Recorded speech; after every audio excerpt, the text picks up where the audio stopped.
Hello guys, welcome back to my channel. Good morning সকলকে। আশা করি তোমরা সবাই খুব ভালো আছো, আমিও খুব ভালো আছি। চলে এসেছি একটা নতুন ব্লগে। আজ প্রথম আমি আমার শ্বশুরবাড়ির লোকেদেরকে রান্না করে খাওয়াবো। সেটা হচ্ছে কী রান্না করছি তোমরা দেখো। আমাদের চা কফি খাওয়া কমপ্লিট, এবার রান্নাঘরের দিকে চললাম। অলরেডি আমার শাশুড়ি মা মশলাপাতি সব রেডি করে রেখে দিয়ে গেছেন ডিউটিতে উনি, কারণ প্রথম রান্না করছি, উনি ভরসা করতে পারছেন কি না।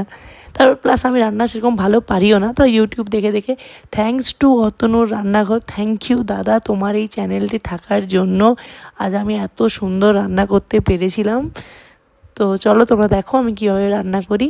তো বাস আজকে রান্না করবো চিকেন কষা। মাংস বসিয়ে দিয়েছি, মানে মাংস ধোয়া হয়ে গেছে, মাংস বসিয়ে দিইনি, মাংস ধোয়া হয়ে গেছে। মাংসটা কিছু মাখিয়ে রাখলাম, মানে নুন হলুদ যেসব মাখিয়ে রাখা হয় অলরেডি সব মাখিয়ে রেখে ঢাকা দিয়ে রেখে দিলাম। এবার হচ্ছে মাংসটার জন্য জিনিসপত্র যা কাটাকাটি সব এখানে করলাম। তোমরা এবার দেখো আমি কি করছি। মাংস রান্না করতে করতে ভাবলাম একটু ভুঁড়ি হয়ে গেছে, তো একটু গরম জলের মধ্যে লেবু দিয়ে খেয়ে নিই, তাই সেটা খাওয়া হয়ে গেল। এবার হচ্ছে আমি ফ্রাইড রাইসের জন্য সব জিনিসপত্র কাটাকুটি করছি। বাস কাটাকুটি হয়ে গেছে, এবার মাংস আর ফ্রাইড রাইস খেয়ে চটপট ঘুমিয়ে পড়বো দুপুরবেলা।